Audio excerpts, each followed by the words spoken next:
Hi everyone, my name's Sarah and I work at the University of Leicester. I'm here today to talk to you about some of the different careers that are available in healthcare. So some of you may have already thought about a career in healthcare and it's something you're motivated and want to do. For some of you, you might not have ever considered a career working in healthcare. So hopefully after today's session, you'll be familiar with a bit more of the other and the available options out there to work in healthcare and why you should maybe consider a career in healthcare, as well as a bit more information about the types of qualifications you need in order to allow you to go on and work in healthcare, as well as some of the softer skills that you also need to develop, as well as promote some of the events that are on offer to help you understand a bit more about what a career in healthcare really entails. So if I said to you about the show Pointless, so the whole idea of Pointless, if you've not seen it, is to try and get an answer where 0 people have said it.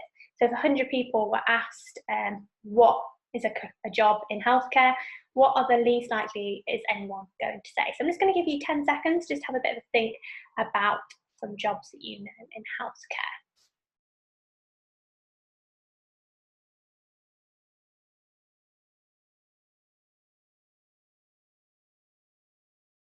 So hopefully you've all thought of something. So some of the least well-known that hopefully some of you might have said, but don't worry if you didn't, was an architect. So hospitals are very complex structures and they have to have specific rooms and specific things built into them to allow doctors to treat patients. And you can actually be an architect who specialises in building hospitals. So that's probably one of the pointless answers. A call handler. So if you call a hospital, you call the doctor, surgery, you will often speak to someone who handles the phones. And they're often really important as they can sometimes pass on some very urgent information to doctors, nurses, in order to get patients the treatment that they need. A librarian. So you may or may not know that in many hospitals there are libraries, and that's because working in healthcare, you obviously have to keep on top of knowledge. As treatment is constantly developing, new medication is constantly being found out, and you need to keep on top of that to make sure you're providing your patients the most up-to-date treatment. So a librarian would keep all of that information up to date and make sure the books are organised to allow healthcare professionals to access that information. A gardener. So if you've ever been to a hospital before, you might have noticed that there's often got very nice outdoor space, and that's particularly true in some end-of-life care, and that's because they often create a very nice garden, peaceful, relaxing space for people to enjoy their last few days in a nice, peaceful and calming environment. So that's a really, really important and rewarding job. A health records assistant. So although hospitals are moving more and more to records being online, many hospitals still work very much on a paper sort of notes format. Similarly, if you ever go into hospital and have treatment, you'll often find that you've got a paper file at the end of your bed because it's easy for doctors to note down any medication or anything they've given you. Sometimes that's then put into a hard online copy, but quite often it's kept as a paper record. So there's some of the least well-known jobs that you might want to go and do a bit more research into. These are probably some more of the common jobs that you thought about. So either a nurse, a doctor, a pharmacist. So if you go and see a doctor and they write you out a prescription, you go to the pharmacy and they'd give you your medication. A radiographer, so someone that helps with x-rays and sets you up with that. A physiotherapist, if you have an injury, you've damaged some muscles, a ligament, they will often help you in order to manage that recovery. So there are lots and lots of jobs out there. And if you are interested in working in healthcare, I'd really recommend doing a bit more research into these different jobs and looking at how they differ so you can really find out which one it is that most excites you and what you would like to pursue. So why do I think you should go away and do a bit more research into a career in healthcare? Well, the NHS is the world's 5th largest employer. So currently it employs about 1.7 million people across the UK. Now populations are growing and people are living longer, so that is only going to increase. So there is a real demand for lots of jobs in healthcare. So if you want stability, know that there's always going to be a job there for you. A career in healthcare could be a really good option for you. What I think is probably one of the most exciting reasons is it's an opportunity to make a difference to people's lives every day. So you really get that sort of feel-good satisfaction that you've helped someone, you've made a real big impact on someone every single day that you go to work. There's also the option to work in lots of different settings.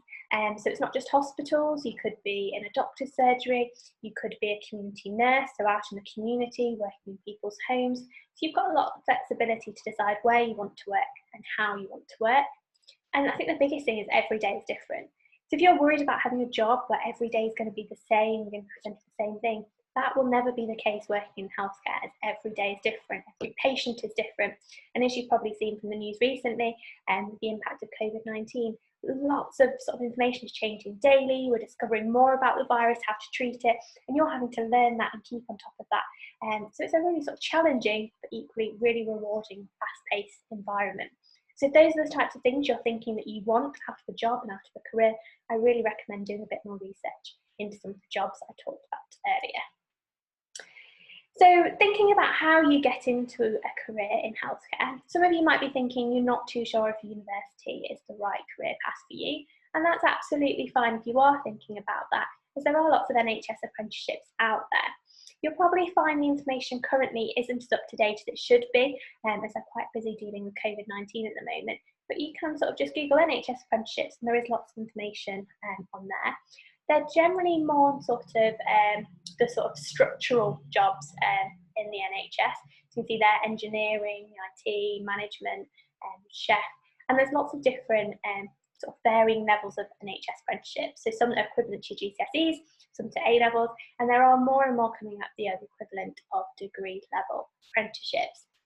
They are starting to branch out into nursing apprenticeships, but it's still quite a small sector. And generally it's for people that are already working in the NHS as a way to sort of progress and develop your skills. So if you've not worked in the NHS, often nursing apprenticeships currently are not available, but it's something to definitely keep an eye on as the plan is for this to grow further in the next few years. But generally a lot of some of the sort of forward-facing healthcare roles where you're working with patients, you often do need to go to university and get a degree for those jobs. So when I say allied health professional, I mean things like nursing, midwifery, operating department practitioner, physiotherapy, occupational therapy. Those jobs generally, they will all need to go to university. And they will all, I'm afraid, look at your GCSEs. So it's really important that you work really hard at your GCSEs, especially your science subjects, as they will look at those. And they're usually expecting at least 5 GCSEs at grade 4 to 9. Then a lot of those courses will accept either A levels or BTEC. So again, think about your strengths when you're thinking about what you want to do after you've finished your GCSEs. If you are doing A levels, it's worth bearing in mind that some courses do want an A level in biology. As a lot of these courses, you will need some knowledge of the body and how it works, so you can know when it goes wrong. So they do often ask for that A level in biology. So that's something to think about with that. Many will accept BTEC, so either in applied science or health and social care. And the grades at A level and BTEC sort of range from sort of BCC to BBB, or sort of DM to sort of 3 distinctions with BTECs for that. So again, you still need to be working hard to get good grades for those. And most of these degrees are 3 years. So it's 3 years at university. Many of those degrees, for example, nursing, there are new scholarships available to support you through your training. As often as with these degrees, you're very much out on placement. So it's kind of like a degree apprenticeships in the sense that you are out on placement, you're learning from people already currently doing the job, and after 3 years, you then register with that occupational sort of register to prove that you've passed your degree, and then you're able to start and get a job and start working in that profession straight away. So again, it's really good for sort of job security and know you're training in a degree that's going to open up and get you straight into a job. So that's definitely something to think about if you are interested in working with patients in an allied health professional capacity. Or some of you may have thought about training to become a doctor. So if you want to become a doctor, you need to go to medical school and study medicine. Unfortunately, there's no apprenticeship option, you have to go to medical school. And everyone who wants to be any type of doctor needs to go to medical school. So there's lots of different types of doctors. For example, a cardiologist, someone that would look at the heart, a general practitioner or a GP. So they're the people, if you ring up for a doctor's appointment, they're the people that see you. A psychiatrist who works with people suffering from mental health issues. So there's lots of different types of doctors, but they've all been to medical school.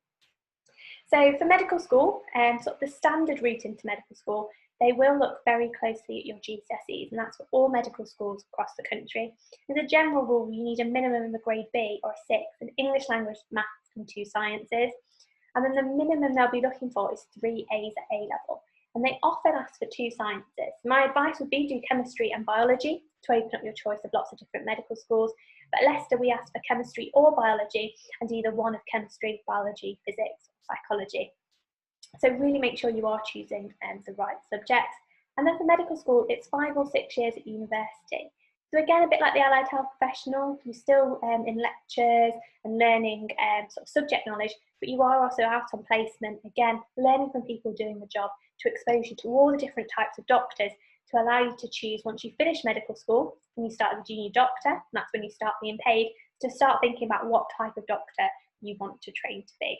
And then it's between sort of 3 and 8 years after that before you become qualified in a specialised area of medicine. So it's quite a long career path, so really make sure you've done your research and really committed to making sure that you want to be a doctor before you apply. Now, some of you are a bit worried about the high grades for medical school. Another option might be looking at medicine with a foundation year. So it's an additional year at university, so 6 years rather than 5 at Leicester. But as you can see here, it has slightly lower grades. So we ask for a grade C or a 5 in English language, maths and 2 sciences. And it's 3 Bs at A level, including the 2 science subjects. And we also accept a BTEC in applied science at 3 distinctions. So it's a really sort of good option to think about if you are interested in becoming a doctor, but you're a bit worried about the high grades. What's really great about this course is we have 25 places that are just reserved for students in the East Midlands. So it's sort of a really sort of good opportunity as we are securing places for local students. Now, there is certain eligibility criteria for our medicine with a foundation year. So it might be that you happen to live in an area where not many people go on to university. You might have been eligible for free school meals at some point in the past, or you might be first in families and neither of your parents went to university. There's more information about this and the eligibility on the University of Leicester's website. I'd really recommend having a look at that if you are really interested in training to become a doctor. So what skills do you need to work in healthcare? So no matter whether you're interested in becoming a doctor, a nurse, a health record assistant, a receptionist, a physiotherapist, you will need all of these skills. As I said, every day is different and you are very much on the front leg dealing with patients and the general public. Do you need excellent communication skills?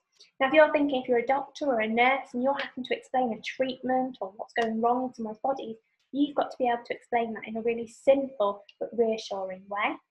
Leadership, so when maybe lots of things are happening, multiple patients are coming into A&E and you have to prioritise who to give treatment to, you need that excellent leadership skills.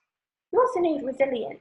So some days it might be quite tough, you might find it quite hard, there might be lots been going on, and you need to bounce back and come back and think about the positives and continue doing your job really well. You need to work in a team. So I've talked about all the different jobs available in healthcare. Now, all of these work very, very closely in what's called a multidisciplinary team in order to provide care to a patient. So a doctor's involved, a nurse involved, a physio might be involved, an occupational therapist might be involved in order to provide that care. So you need to work really well as a team to ensure that patient is able to get better with their illness. You need flexibility, compassion, empathy, and using your initiative. When maybe things aren't going quite to plan, how can you fix that? How can you solve it? What can we sort of use my initiative to make this go better? These are all things that you can start to look to develop over the next few years.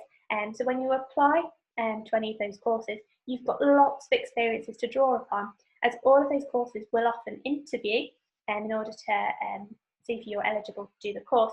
So you want to be showing all these different skills that you've got and all these things you can talk about to really show you really understand what the course entails, but also why you're really passionate about doing that job and working in healthcare. So what can you do now? So I've got a little symbol there of the NHS values, but you can Google those and have a look. But anything you can do to really start to develop those values and show that you know them really well will really help you. So can you get some work experience? Now, that doesn't have to be in a healthcare setting. It could be volunteering in a care home, for example, and it could be working at McDonald's, anything that's very working with the public. So you're very sort of face on with the public will really help you be successful when applying to those jobs.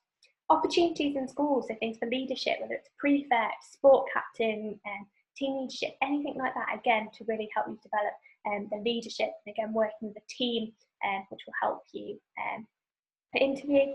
And look for opportunities with universities. So often universities offer events or opportunities like summer schools to allow you to find out a bit more about the course, what it entails, to help you make that informed decision about whether that career is right for you.